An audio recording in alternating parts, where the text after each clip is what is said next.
இரும்பு தேசத்தின் கரும்பு கை நீட்டாதீங்க, கை நீட்டாதீங்க.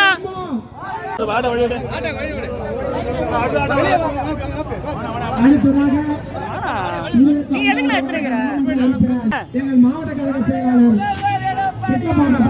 தலைவராலும் மற்றும் காஞ்சிபுரம் பாராளுமன்ற வேட்பாளர் ஏற்பாட்டிலும் நடைபெற்றுக் கொண்டிருக்கின்ற இந்த இனிய விழாவினை அவர்களுக்கு இந்த சலவை பெட்டி வழங்கப்பட இருக்கின்றது. அசாபுரம் பகுதி கழக செயலாளர் ஆர் அருணாச்சலம் அவர்கள் தலைமையிலும் மாமன்ற உறுப்பினர் கிச்சாங்கிற கிருஷ்ணமூர்த்தி மற்றும் அசாபுரம் பகுதி ஏற்பாட்டிலும் நடைபெற்றுக் கொண்டிருக்கின்ற தமிழர் பிறந்த நாள் விழா சிறப்பாக நடைபெற்றுக் கொண்டிருக்கின்றோம். அவர்களுக்கு இந்த குடை வழங்கப்பட இருக்கின்றது.